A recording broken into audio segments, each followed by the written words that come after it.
o tenemos mucho menos adultos. Y está pasando algo raro cuando pensamos en los proyectos pedagógicos. Hasta hace algunos años atrás, los adultos que estaban en nuestras salas de clase EPJA eran indirectamente expulsores de los más jóvenes, porque querían venir, porque no había que seducirlos, porque se quedaban callados durante 45 minutos, porque hacían las tareas y hasta subrayaban con lápices de colores. Y entonces, ¿qué es lo que ocurría?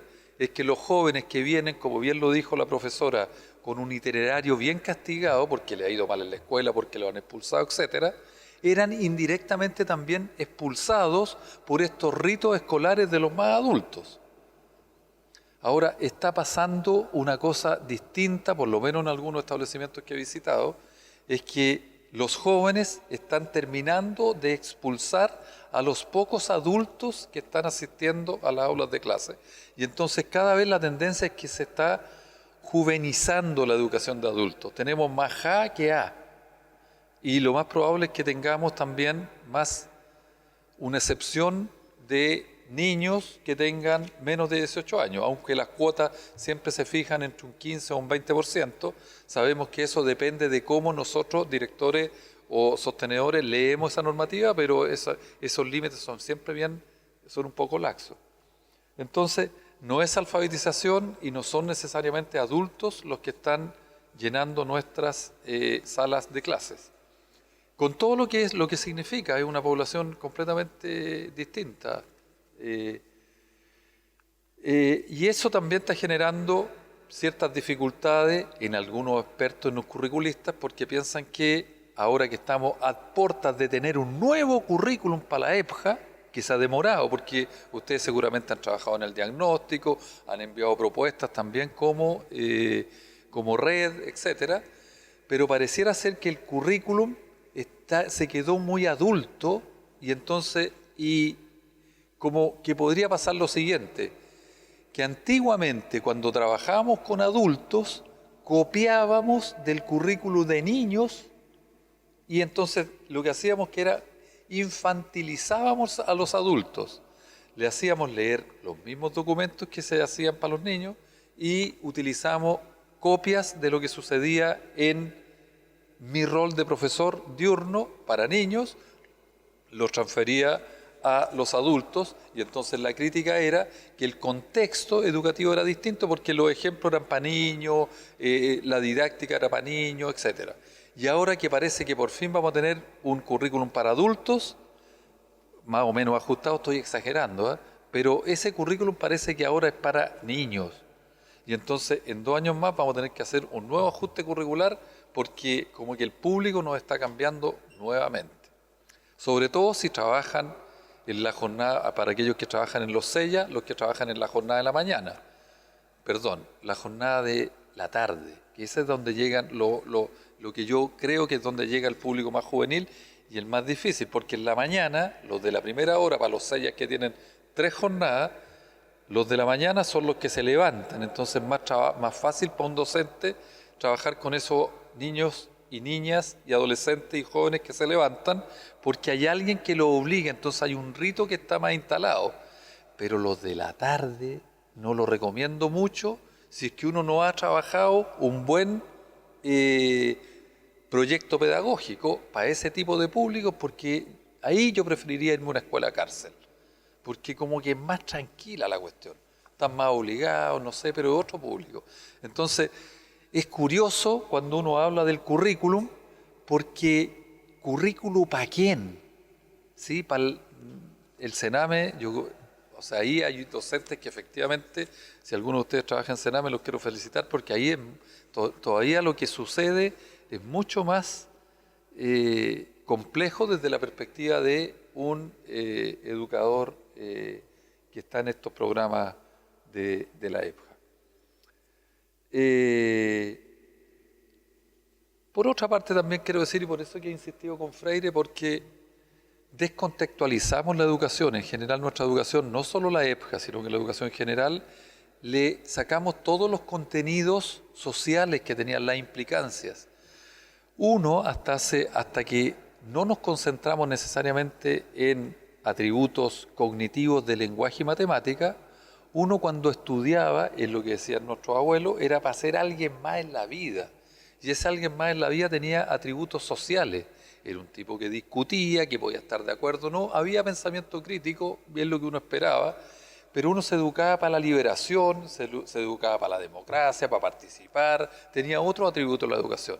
En cambio ahora nos sucede que hay proyectos educativos donde los equipos directivos llegan desesperados porque los apoderados, más que el aprendizaje, lo que nos reclaman, nos dicen los apoderados, o sea, los equipos directivos, es la nota.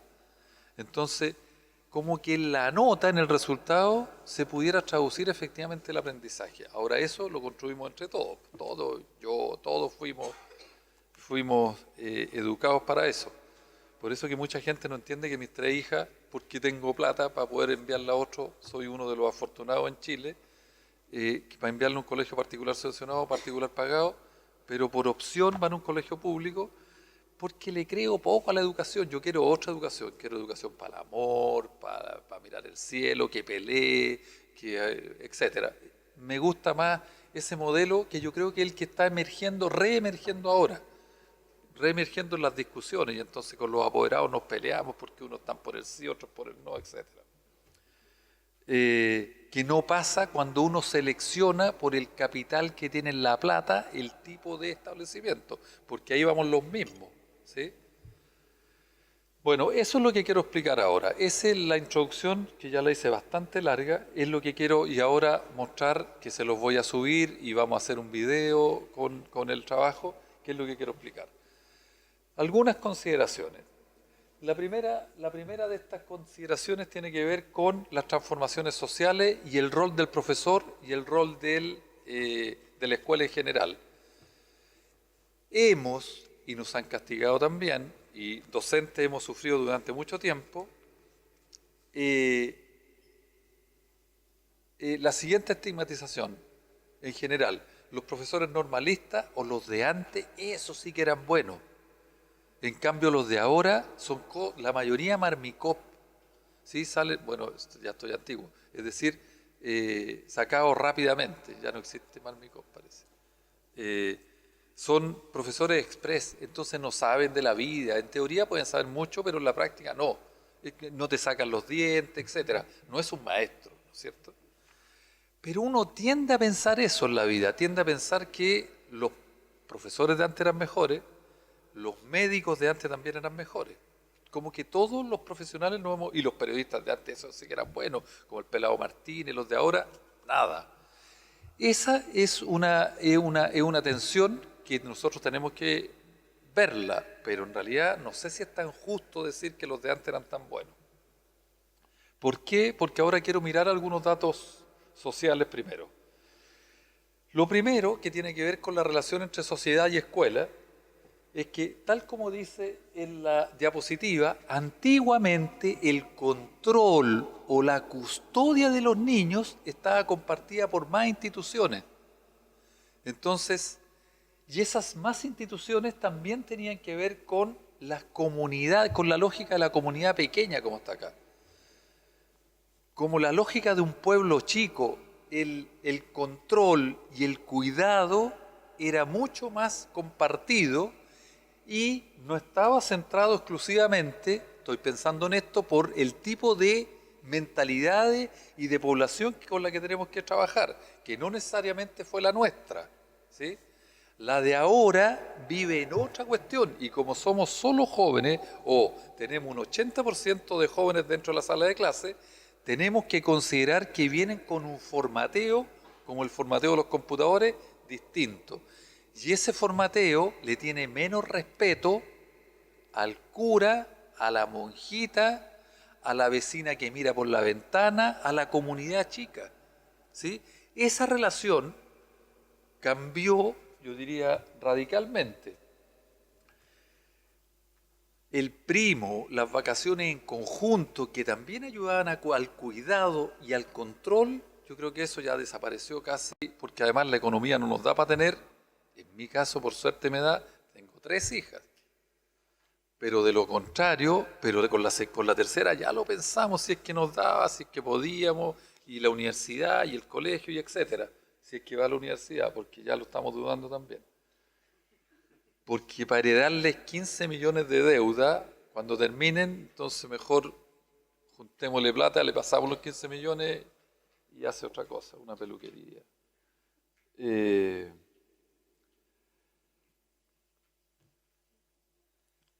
Esto ya no es solo nosotros. La calle ya no es un espacio. Cuando yo jugaba la pelota en la calle, le tenía miedo a todas las vecinas, pero la calle era el espacio de mi casa. Era de todo y cualquier vecina y cualquier adulto nos decía lo que fuese y era el jefe. Esa relación también cambió ahora. Y entonces la calle, junto con volverse extraña y más terrible, no es un espacio de control o de cuidado como era la calle, porque la vecina que estuviera en la calle, en mi época, cuidaba a todos los niños, ¿sí? Era una cuestión bastante compartida. Eso no ocurre ahora y el público que está llegando a nuestra oferta EPJA no viene con ese formateo. Y entonces cuando pensamos en proyectos compartidos, etcétera, tenemos que considerarlo. La gran ciudad mató lo único que quedaba de las villas, ya uno no vive eternamente. El que llegó a arrendar acá no es el hijo de, sino que otra persona que no conocemos, no nos conocemos entre los vecinos. Las ventajas indudablemente no se las quiero describir, pero pueblo chico, infierno grande. Tiene hartas ventajas vivir en el anonimato, porque el hecho que no nos controlen en la calle también tiene otras virtudes. Pero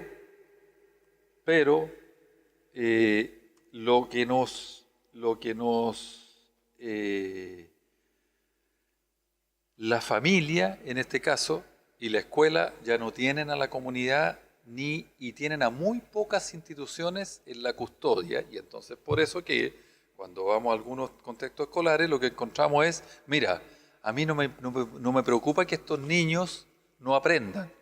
Yo me conformo con que estos niños estén aquí porque como que los estoy cuidando y entonces evito todo eso. Esos discursos que nosotros tenemos y que tenemos